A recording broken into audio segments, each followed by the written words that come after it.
Merci Madame la Présidente. Mes chers collègues, pour la troisième année consécutive, j'ai le grand plaisir de vous présenter le programme 174 Énergie, Climat et Après-mine. Commençons par quelques chiffres. Pour ce dernier budget de la législature, le périmètre des actions portées par le programme, qui avait considérablement évolué ces 2 dernières années, est inchangé. Mais le montant des crédits alloués est en très forte augmentation. Il passe en effet de 2,55 milliards d'euros en 2021 à plus de 3,6 milliards d'euros, une hausse de 41% qui profite essentiellement au chèque énergie et à MaPrimeRénov'. C'est-à-dire que ces deux actions qui répondent aux besoins énergétiques de nos concitoyens à court et à moyen terme.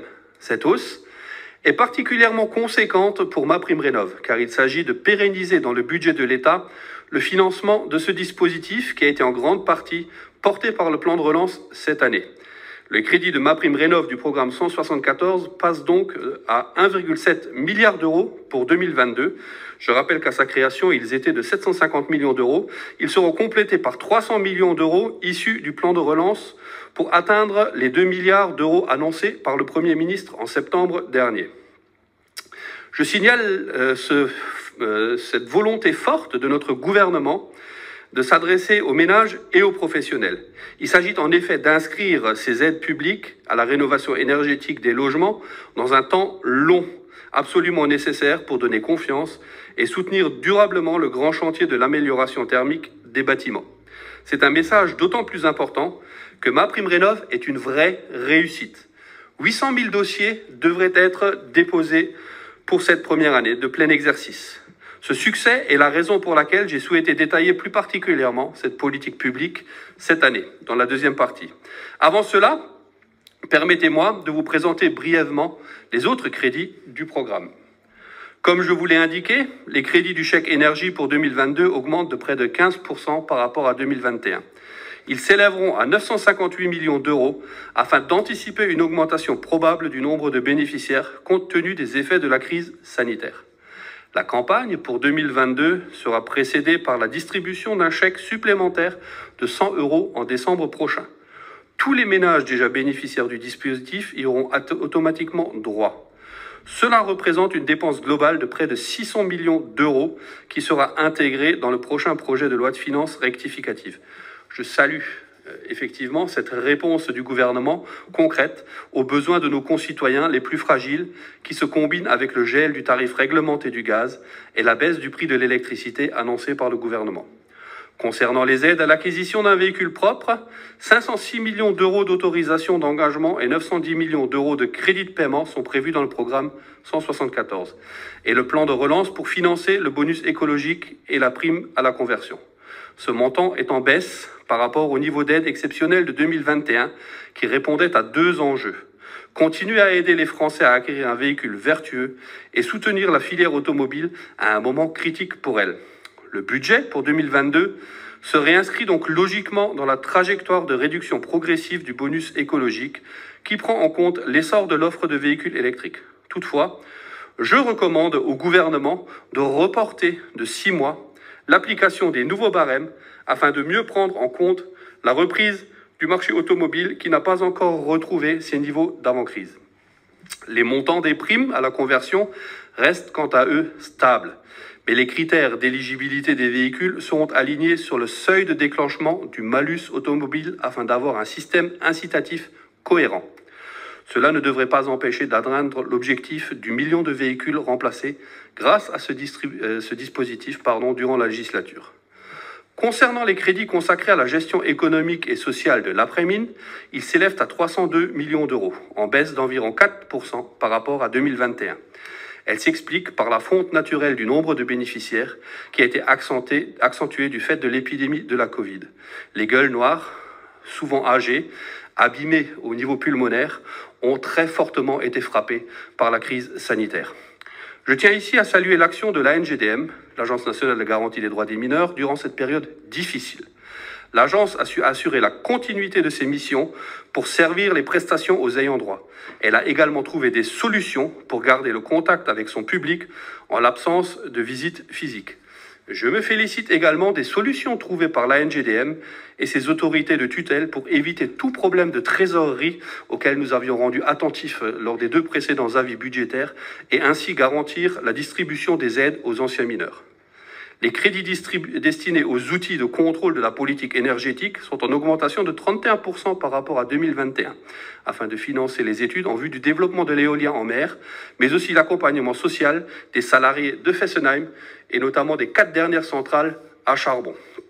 Sur ce dernier point, le budget de 2022 prévoit d'ouvrir plus de 16 millions d'euros d'autorisation d'engagement, ce qui portera l'ensemble des crédits ouverts pour l'accompagnement social à 30,2 millions d'euros, répartis entre les 4 territoires.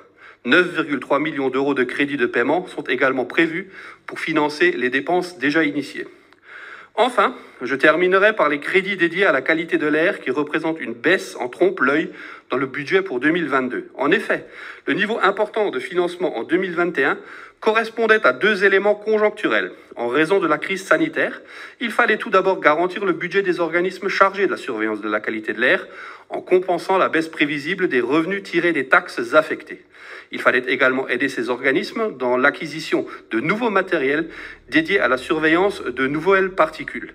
Le budget pour 2022 revient donc à un financement classique de cette action, mais je rappelle que ce budget a augmenté durant la législature. Il est passé de 18 millions d'euros en 2018 à 22 millions pour 2022. Permettez-moi de revenir à PrimeRénov'. Je tiens tout d'abord à mettre en avant le succès massif du dispositif. En 2020, première année de son existence, alors qu'il était ouvert qu'aux ménages modestes et très modestes, ce sont plus de 190 000 dossiers qui ont été déposés et 140 000 qui ont donné lieu à l'attribution d'une prime pour un montant total de 570 millions d'euros. La réussite de MaPrimeRénov' est clairement concrétisée cette année, avec le dépassement en septembre dernier de l'objectif des 500 000 dossiers déposés.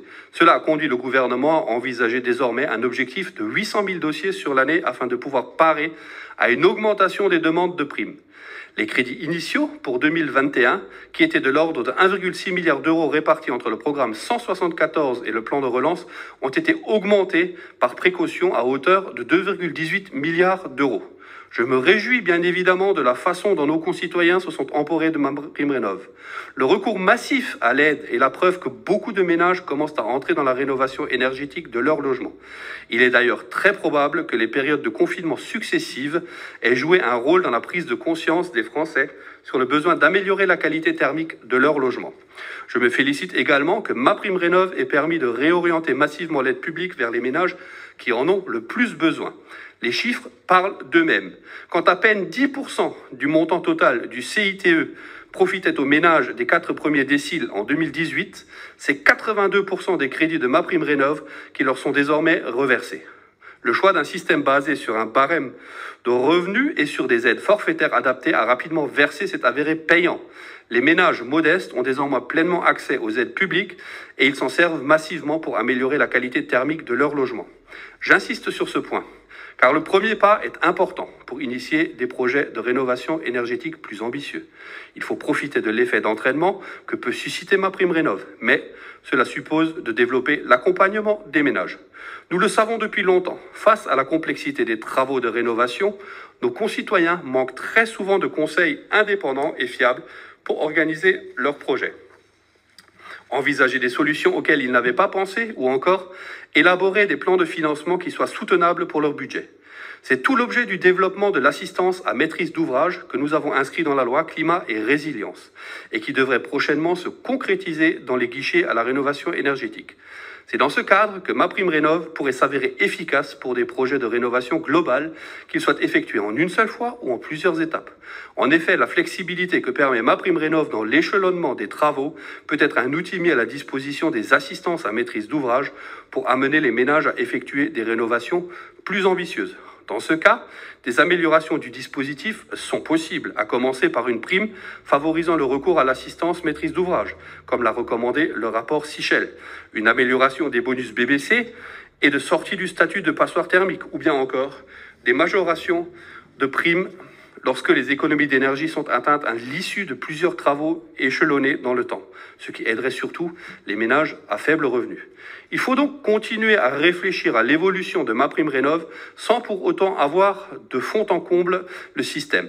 car des particuliers et les entreprises du bâtiment ont besoin de stabilité à long terme pour construire des projets de rénovation ambitieux.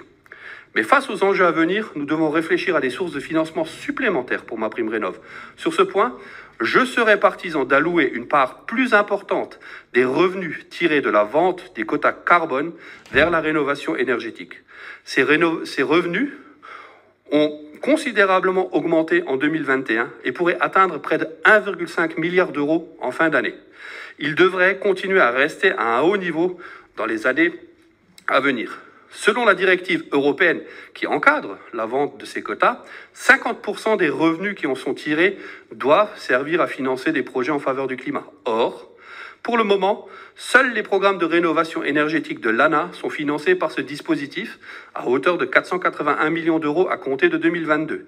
Il serait donc possible de compléter le financement de MaPrimeRénov' grâce à ces revenus. C'est une première piste qui pourrait être mise en œuvre rapidement et qu'il serait bon d'approfondir. Avant de conclure, mes chers collègues, je voudrais remercier M. Vincent Guilherme qui m'a assisté lors de la rédaction de ce rapport et l'ensemble des administrateurs de l'Assemblée nationale par la même occasion. Pour conclure mon propos, je donne un avis favorable à l'adoption des crédits du programme 174. Je vous remercie de votre attention. Ça, c'est un avis dynamique, hein, monsieur le rapporteur. Merci beaucoup à vous deux, madame et monsieur le rapporteur.